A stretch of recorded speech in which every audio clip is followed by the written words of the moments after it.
light, my strength, my song, this cornerstone, this solid ground, firm through the fiercest drought and storm. What heights of love. Good morning, everybody, and welcome to today's Saturday conversation. This actually will be going out now, we think, on November the 6th, Saturday, November the 6th.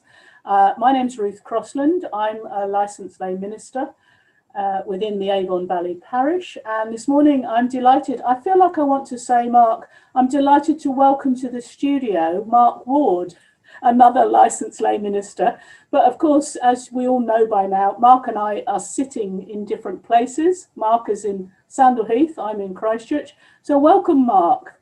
Hello. Hello. Isn't it nice? A licensed lay minister fest. There's two of us now. Yeah, absolutely. Which is great. Now, one of the excuses I've got, as I've used before, and I'm continuing to use it, someone will tell me one day, you can't say it anymore, Ruth, is because I'm relatively new, I get to ask people things because I don't know people very much at all. So I'm using that this morning with Mark. And Mark, I knew about you before I came to Avon Valley. Right. I had heard on the grapevine that you were involved in things within the diocese, things within the kind of management and organisation of the diocese. I'd heard about you in relation to your day job, which we'll talk about a bit more. But I wonder, Mark, if we can go back a bit further than that to say, how did you end up in Sandalheath? Because I don't think you were born there, were you? No, I wasn't, but I also wasn't born where I sound like I might have been born either. So I was born in Brighton. I lived in the slightly down market end of Brighton called Portslade. I think it's come up in the world since I left, because my parents, who were both from Lincolnshire, had settled in Brighton. My dad worked for a grocers and greengrocers business that served Hove. My mum was a teacher. My dad was a bit of a lad by all accounts, and had played the field somewhat, but my mother chased him and caught up with him, and so they ended up together in Brighton, married, and I was born there. But then we moved to Grantham when I was 8, and I made a failed attempt at a Grantham accent, because I remember coming home from school 3 days after I started there and saying to my dad, everybody speaks very strangely around here, don't they, Dad? And he said, I think you'll find it's you that's the one that speaks strangely. So I tried to mimic their accent, but I didn't quite get it right, and I went rather further west than I ought to have done. Anyway, to answer your question, I was working for HSBC. I was living on the Norfolk-Lincolnshire border in a little place called Long Sutton, and there was an opportunity for a job in Norwich, and I went to work in Norwich, which was a round trip each day of about 120 miles. Good grief. And then, without telling you a long story about that, they were going to move that job to somewhere else. But it was an audit type job, and I knew a lot of people in other audit roles, and there was a job I fancied in Birmingham. And so I applied for, I got in touch with them and said, have you got any jobs going? And they hadn't.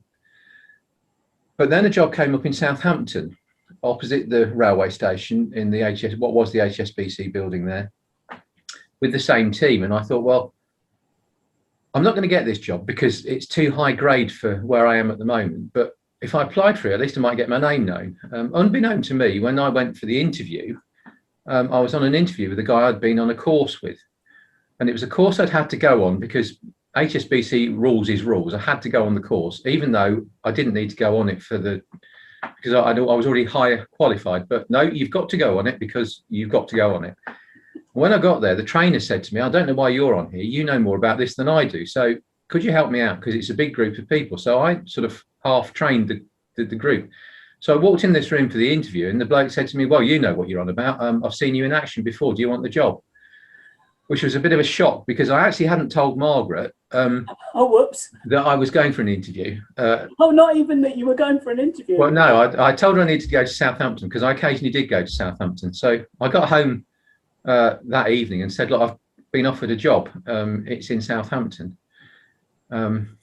which was rather a shock to her. So we arranged to dump. I think we still had, how many children? Oh no, we must have 3 children at that point. We managed to dump them on my parents, and we came down to Southampton. And I knew she wouldn't like Southampton because there's too much concrete. And then we set off down the waterside, and we got as far as Lymington.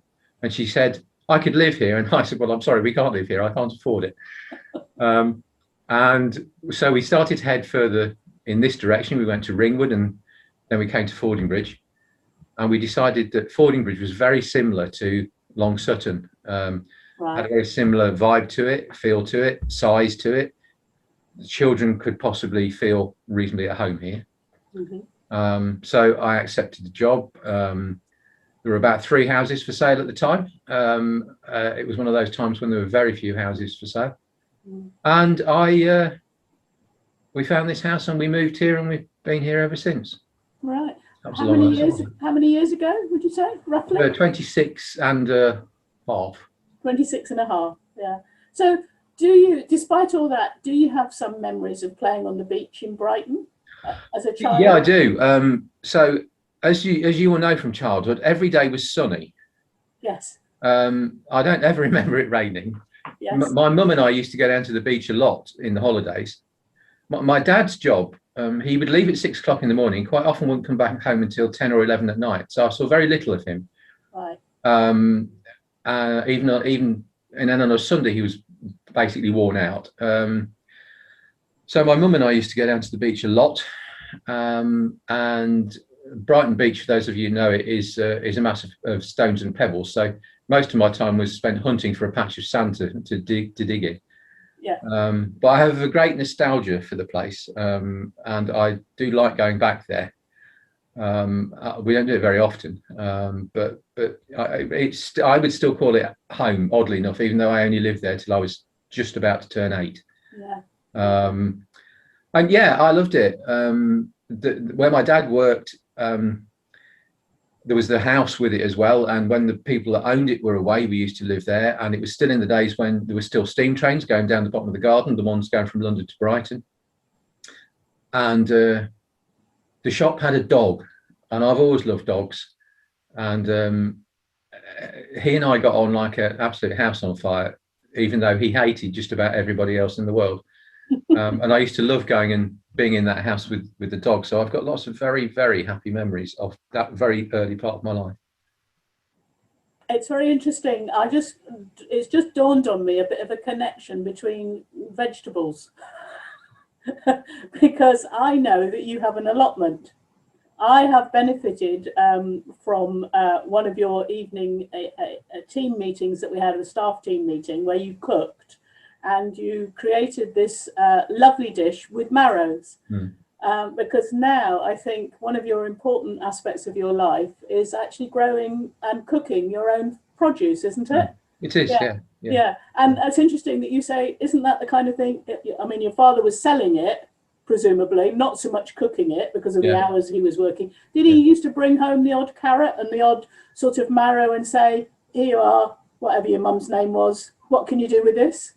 I'm sure he did, because I think all of the shopping was bought from the shop. They didn't have a lot of money in those days, and they had a set amount, and I suspect they got a discount from buying from the shop. But it's weird. My memories are formulated to a certain way through food. So the shop itself had 2 parts. There was the shop that you could walk into and buy stuff from, and then there was this room called the dispatch, which was the store. Because a lot of the work that they did was they took orders over the phone and then they delivered them, and they made all these orders up in the dispatch, which was this wonderful room, which had all these drawers in it, and cupboards, and it has drawers and drawers of different soaps and all sorts of things. So every drawer you opened had a different smell. But the shop smelled totally of coffee, because the first thing my dad would do when he arrived in the morning, when he went to open up, was he would get a handful of coffee beans, grind them, throw them on the floor, and then he would sweep the floor with them. And over the years, the floorboards took the smell of the coffee into them. So it didn't matter when you walked into that shop, it smelled of coffee. And so it's it's one of those smells and food Takes smells. you right back there. Yeah. Yeah. And so I guess that's my connection with food. And even though we probably didn't have a load of money at the time, we always ate well. Yeah. Yeah. Nigel Slater. Are you a fan of Nigel Slater? Yeah, totally. Yeah, because I there was a program on the television some time ago about his life, wasn't there? Yeah. He had quite a sad life, quite a Yeah. sad upbringing, I remember. But I do remember him saying something very similar, that periods of his life he could relate to particular food. Yes. You know, at various times in his life, it really was the food that, and probably the smells and all of that took him back to earlier periods in his life. That's right. Yeah. I met him actually. I met him did you? about 4 years ago, something like that, 5 years ago. Dropper. Well, what work? We won an Observer Award, and I went to pick this award up, which is a story all in itself. And it was Nigella Lawson and Jay Rayner presenting, but also there was Nigel Slater and a few others as well. So afterwards in the bar, I got to sit down and chat to him for a bit, which was absolutely fascinating. Because for me, he's a storyteller. Yeah. He's not. I mean, he is cook. Don't get me wrong. But I read his books. I've got all of his recipe books, but they're like novels. They tell you what he had on that day and what he was thinking and how he made it up. And it's not just a recipe. It's a complete set of stories. And the man fascinates me, I have to say. Yeah. So I'm detecting a little theme here, because now you don't work for HSBC anymore. Most of us know that. You work for the Trussell Trust. And one of the things that the Trussell Trust do in a big way is manage food, isn't it? So how long have you been working for them, Mark? Yeah, so I've sort of been in banking all my life, but different banking. So I went from money banks to food banks. Yes, well, I started to volunteer for them in 2005, but that was very much with what was the Bulgaria operation then, which is now in a separate charity. But I actually started to work for them in October 2008. And I now have the, I don't know whether it's a good title or not, of being the person who's been there the longest. And I am the history now of that organisation, because I've been there longer than anybody else. You've seen it move, change, evolve. Yeah, I mean, it was tiny when I went there. Yeah. We had Salisbury Food Bank, and we'd helped set about another 13 or 14 up. And we've now got 427. So that was the change. Right. And it's a completely different animal now. Yes. And I think there has been a change in ethos, hasn't there? Because originally it was actually, if I've got this right, originally it was definitely to provide food to people who needed it. But now it's also sort of campaigning and saying, why are we providing food to people who need it in 2021? Yes, I mean, we've in effect, we've completely 180'd our slogan. So we've gone from a food bank in every town to there should not be any need for food banks. Yeah. But sadly, the demand is still on the rise. So this can be a really difficult job. Yeah. And it's going to need to involve a movement, I think, almost as strong as where we are with climate change. Yeah. So that the government, whatever colour it is, in actual fact, I'm going to say all colours of government need to work out what they're going to do and stick to a plan. Yeah. And not change it just because it's a new government in place. We've got to get a national strategy on this. Yeah. So Jesus said, "You will always have the poor with you," and to me, we will always have the poor with us unless we come up with a plan that is long enough term to resolve that problem. And there's always going to be somebody that's poorer than somebody else. So we will always have the poor. But can we raise the bar to make those who are at the bottom far enough up to be able to have the dignity of buying their own food and putting their own heating on and wearing something that they're proud to wear when they walk down the street? Sure. And that's our aim. But we will need to galvanise the support of the country to then galvanise the support of the political scenario. There's always a thing, a kind of, I don't know what to call it really. There's always a way when you're working with charities. I used to work for a charity working with blind people. where people like to give things, don't they? Yeah. And it's really, people feel good about giving things. It's kind of compassionate, it's charitable, it's all the good things that we want to do. So, you know, when we were fundraising for, let's say, a big magnifying glass for somebody, I mean, that's not the kind of thing we did, but that kind of thing, people would raise money for that one thing. Yeah. And when you said, but actually we need money to run the organisation and to change things for blind people in the, you know, like bus concession, that people didn't want to give in the same way. So it is quite a different thinking we've got to get people to engage in, really. Well, that's right. Because you're giving people something that they need too. So, you know, you're giving food away, but you're buying food for yourself. So it's the same process. Yeah. And you can't do anything with food apart from eat it. So it doesn't become something else that then goes to do something which you never intended it to do. Right. Whereas you can never be so sure with money, can you? So No. we've been very fortunate in that we've had a very good attraction for the corporate world as well. So fortunately, the corporate world helps us to do all the things that are more difficult to raise funds for. Yeah. But over the years, I think there's a core of people that have also understood that. And so we now have quite a significant private donor base too. But in the early years, we used to rely very much for people to buy us food and organisations to fund us. Because the organisations understood that we needed to run the van and we needed to put the lights on. Yeah. And bizarrely, we needed to pay the people that ran it. Because there's also a very, very strange thing in our world where people seem to think that those of us that work for a charity should work for nothing. Yes, absolutely. Because it's charity, and not realising that, you know, I've got to put my lights on and I've got to run my car as well. So, so we've been very fortunate in all of that, in that we've been able to attract funds from different places. And for a long time, I thought we might be flavour of the month, if you pardon the pun, for a while. But that's never dropped off. And so, you know, in COVID, I was heartbroken at the amount of charities that were struggling, whilst we were having no issue at all, because people identified with the issues that were being caused to people in COVID and said, well, we need to help out. So they did. Sure.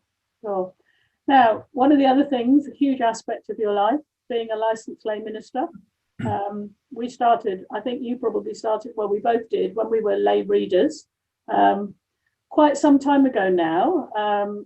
You've been licensed how many years now? 19. 19. Yeah, it's a long time, isn't it? Yeah. And did you see it coming? Did you think one day I might do this? Or did somebody else say to you, do you know what, Mark, you'd be very good at this? Yeah, God works through other people with me. Yeah. I've noticed I hear people say, and I absolutely believe it, God told me this, or God told me that, but he's never ever directly told me anything as far as I'm aware. Right. I get gut feelings, but I've never had messages. And so without going into massive detail, in 2001, I was working for First Direct in Leeds as part of HSBC. I didn't really want to go. I didn't enjoy it. I was on my own because the family had to stay here. First Direct's a 24/7 business.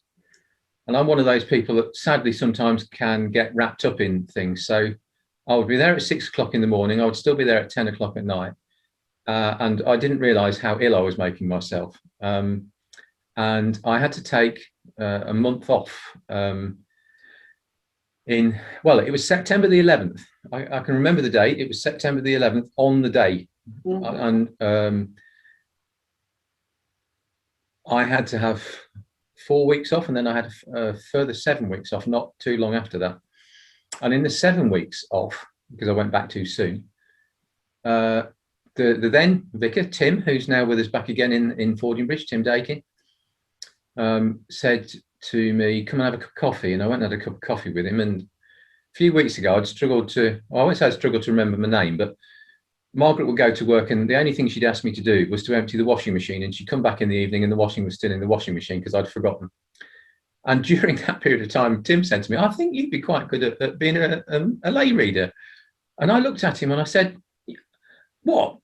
in my state. And he said, yeah, but it's not about that, is it? He said, it's about where some of the vulnerability you're facing at the moment can take you. And I think this is something that would give your life another meaning outside work and one thing another. And I'm always said to him, no, you're silly. It's never going to work. And then I had one or two other close friends locally, and I mentioned it to them, and they said, actually, it's not such a silly idea. Oddly enough, the diocese didn't agree with them. There's another story there entirely for both of us, I think. But that's right, yeah. The diocese don't always agree. No, and so for a year, I was allowed to do all the academic work that went with it, but I wasn't strictly on the path. And then I went back a year later, and we'd known what I'd said that had upset them. So Tim said to me, well, you'll be able to not say that now, won't you? And I said to him, well, it was the truth, and it's still the truth now. So if they ask me again, I'll tell them the same thing again. So I went back, and oh, this is how stubborn I am. I went back, and they did ask me the same question. I did tell them the same answer, but this time it was 3 completely different people who understood that I was a working person, and that my life wasn't able to be completely available the whole time. Sure. And they said, yeah, we get that. And I was accepted straight away, and it went from there. Yeah, I remember when I was doing my reader training, I was working full time, and one of the tutors on the course said to me, you need to engage, well, it said to all of us, you need to engage with popular culture. When you're talking, preaching or talking to people, you need to be aware, what's on at Coronation Street, what's on at EastEnders. You need to be able to include that kind of conversation with people if appropriate. And I said to him, I remember saying to him, just a minute here, I've got a full-time job. I'm trying to do all my essays for reader training. I am working for my church the best I can. I'm coming away for weekends, and you want me to watch the television as well. It's not going to happen, that kind of thing. There was a sense for him that obviously you must do this, and you can't do it all, can you? It's busy enough, isn't it, really? And it was, for me, quite academic, because I wasn't used to being that kind of academic about the Bible and, church history and all those things we had to do. So, yeah.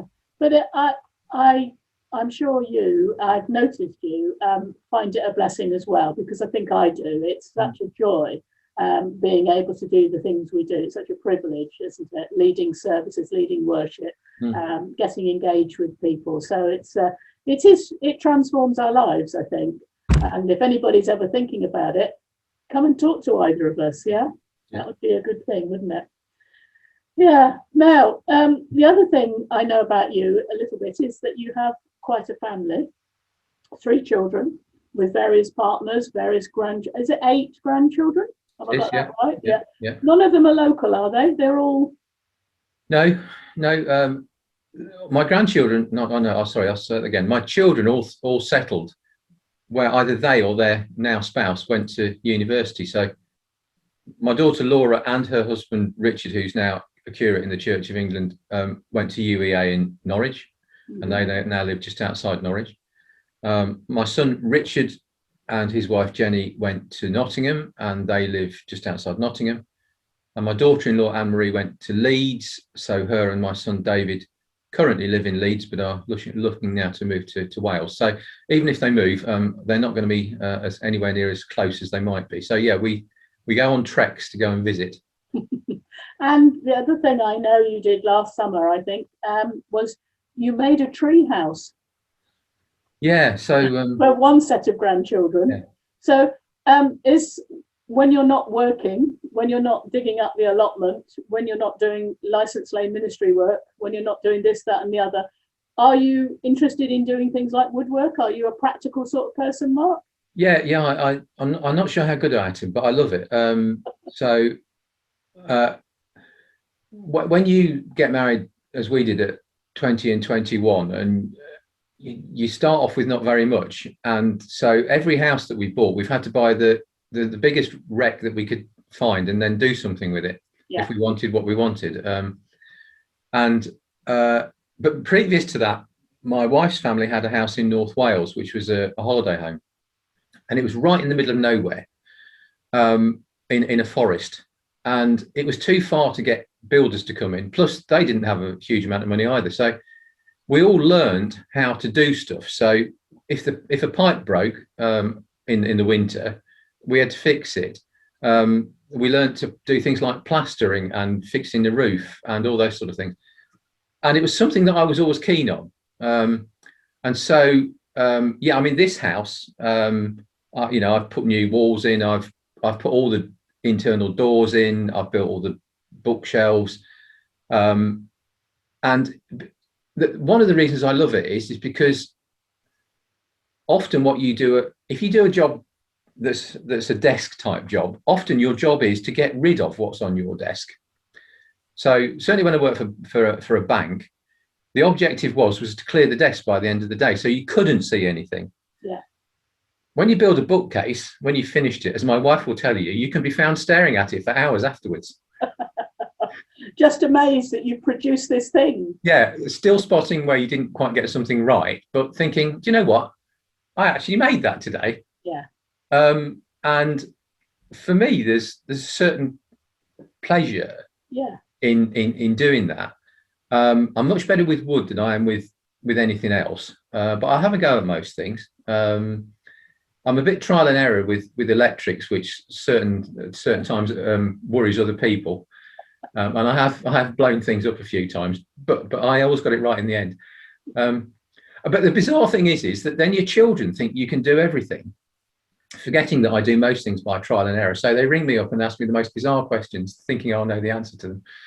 And often I don't. And I have to say to them, well, you'll have to wait until I come and I'll try and we'll see whether we can fix it or not. And after many failed attempts, it'll get sorted. But yeah, I do like making things. I take a great pleasure in, as I say, being able to stand there and think, actually, that's been a good day's work.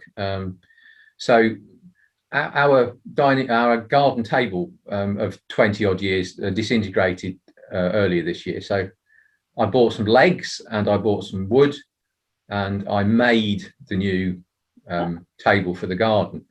And I really enjoyed it. It took me nearly a year by the time I finished it, but yeah, so I do like that sort of stuff. But I also like doing it for other people. So I took immense pleasure in doing this den for the children, which was an old shed that just needed work doing to it, because they desperately wanted something of their own. They'd had to move school, they'd had to move house, and it gave them something that they felt was like theirs and was safe.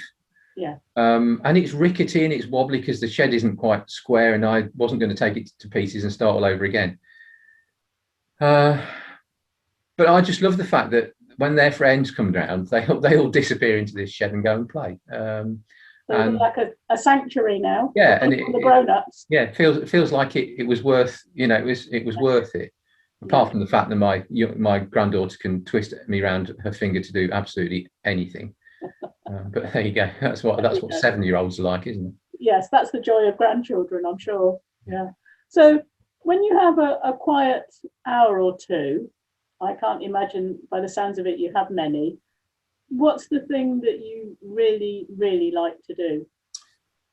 So if I'm well, there are two things, I suppose. If I'm relaxing, yeah, I enjoy a good story. So I'll either read or I'll watch some drama on the television. And for me, one of the amazing things about BBC 4 has been the long run now of foreign language dramas that have been on ever since the Swedish stuff came on.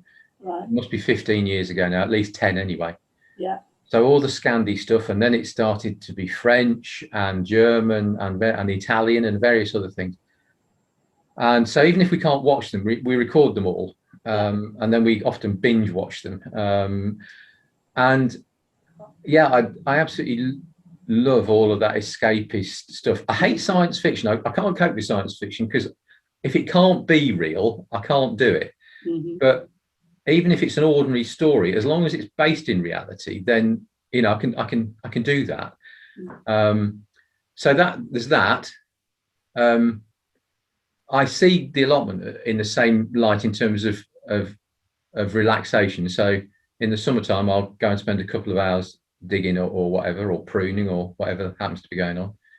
But oddly, and it probably isn't odd, but I get as much pleasure also out of trying to write my Sunday sermon, because I like writing. I know I've talked a lot today, but I'm not a big talker in many ways. My family tell me that I can stay quiet for longer than anybody else they've ever met. Well, it'd been a bit dull if I'd just spoken to myself, wouldn't it? It was, yeah. But I prefer to write than I do to talk in many ways. And it's enabled me to dig into the Gospels far more than I ever used to, because I've got to be able to say something that might make some sense. I think people often think it doesn't make any sense, but to me it might. And I enjoy the process. I really enjoy the process of looking at what that is. Yeah. Trying to then link it to today. Yeah. And then writing that down to come up with something. And for me, that's relaxing. There are occasions when there isn't a gospel and you've got a bit of Paul or something that I find completely unfathomable, when I sit there and think, why on earth did I start doing this? But 99% of the time, especially if it's a story from a gospel, I get really wound into it. And so that's quite a big release for me. Although it's still, I'm still on the computer and whatever, I just like the process of creating it. And I guess because at the end of it, I've got 4 or 5 pieces of paper that actually I can see I've done something with. And hopefully it might mean something to somebody. I'm sure they do. And I can identify with that as well. And we know, don't we, I think instinctively sometimes when we stand and we start to preach, you think, actually, I feel this is quite good. Yeah, I don't mean in terms of, but it just is coming over quite well. I think people might hopefully understand where I'm going with this. Not in a kind of, this is the best sermon they'll ever have heard, but this makes sense to me. That's right. It's making some sense to other people. So I think that's really, really true. I wonder whether you have a particular hymn or a particular verse in the Bible that we could sort of think about at the end now, because I think we're sort of coming to the end of our conversation. I don't know, hopefully the person who's going to put it all together may be able to get the hymn, but if not, it'd be good if you shared either a hymn or a verse with us, Mark, please. Okay, so I couldn't choose one. Right. So this will give whoever puts it together a choice, won't it? It might, yes. So if we go right back to the start, at 4 o'clock on Brighton Seafront on a Sunday, the Salvation Army band used to play, certainly in the summer. And I used to beg my parents to take me down there when I was 4 or 5. And we would go and listen to all the Salvationist type songs. And it was in the days when they had tambourines with ribbons on and all sorts of stuff, and the full band there. And as a small boy, I was just intrigued by this. And so they used to play an awful lot of Salvationist, Congregationalist type hymns. And quite often now, Margaret will say to me, well, we've never sung that before. How come you know it? And I'll say, because when I was 5, so I love stuff like Tell Me the Old Story of Jesus and His Love. When we walk with the Lord in the light of His sword, what a glory He sheds on our way. Trust and obey. They're of an era, but I love the tunes as much as I love the words, I suppose. Which is what also drew me to the 2 that I'd picked, if you like, which was In Christ Alone, which I think is an amazing hymn, but I love the tune of it. Yes. But I love the story of it because it tells a complete story. Yeah. And I like hymns that tell stories. So also How Deep the Father's Love for Us, Townsend, because it speaks of something real. I always remember Peter Murphy, who was one of our priests here, used to say how trite some of the words of hymns were, but there are also some that just tell a story, and it's a simple story. I mean, I'm now tell me the old story, aren't I, of Jesus and His love. It's a really simple message, but it's got a lovely tune to it as well, and anything that's got a repeat in it or something like that I love. So that's my hymns. I don't have a verse because I'm not very good at remembering Bible verses. I admire people who can quote everything and know where it comes from. I have to look it up every time. But for me, I have a story that I go back to every time, which is the woman at the well. Right. And for me, that sort of talks about Jesus and who he was and why he was here, totally. So he takes the risk of meeting this woman who he's not supposed to meet, because he's single, and he shouldn't be meeting her, and she's living in a way that at the time isn't approved of, and she's of a different race, and he goes to meet her on her own, and they have this encounter. So that's a big risk that he takes. And I think we've settled into a view of Christianity that is safe, and I don't believe it is safe. I don't think Jesus came to this world for safety. He came to be radical. Mm-hmm. So he does this radical thing of meeting this woman. There's a whole load of mystery in it, a bit like my Scandinavians noirs as well. I have no idea how he knew who this woman was, or why she was there, or what her life was like. We don't get to find that bit out. So that's interesting. Mm-hmm. Then he does meet her. And although she doesn't really understand what he's saying to her, the power of what he's saying to her is sufficient to make her say, do you know what? I'm interested in this. Mm-hmm. So she then takes him back to meet all the people that have shunned her. Now, that must have been quite difficult for her to go back to her village and introduce him to all those people. And it says he stayed with them. I can't remember whether it says 2 days, but he says it stayed with them for a period of time. Mm-hmm. So then a whole load of other people got to meet him as well. Mm-hmm. And they were not the traditional people that he'd come to originally. They were not his own people. Mm. Which says to me, rather like the three kings, not that there were three kings, that he's been there for people who were not traditionally his people right from the very beginning. And he didn't turn to the rest of us because those around him didn't listen. He's always been there for everyone, even though he was born into a Jewish world. Yeah. And so the whole thing about that just fascinates me. And it says to me that we are here to challenge. We are here to get involved. We are here to try to help people to see a different way. We're not here, and it's very important that we do this, don't get me wrong. We're not here to go into a building at 10 o'clock, shut the door, stay there for an hour, walk out again, and then carry on with our life otherwise. That has to be part of what we are, because it's really important. But it's all the other stuff that's really, really important too. And so that's what I hang on to, that story, and all the ones about the encounters, especially with the people who appear to be in the wrong place. Yeah. Because that says to me that I'm accepted, that we're all accepted. We don't have to be anything special. And I think in this world that we live in now, being perceived as special is something that's gone over the top, and for all the wrong reasons.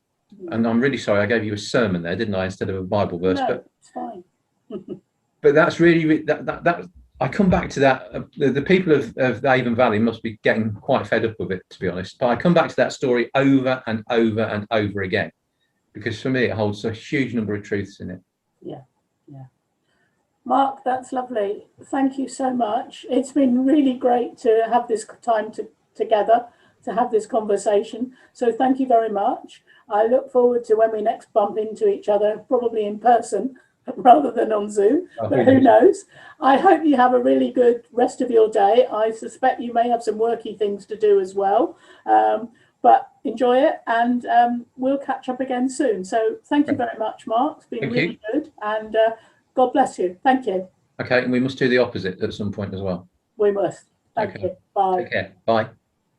Never pluck me from his hands till he returns or calls me home. Here in the power of Christ I stand till he returns or calls me home. Here in the power of Christ I'll stand.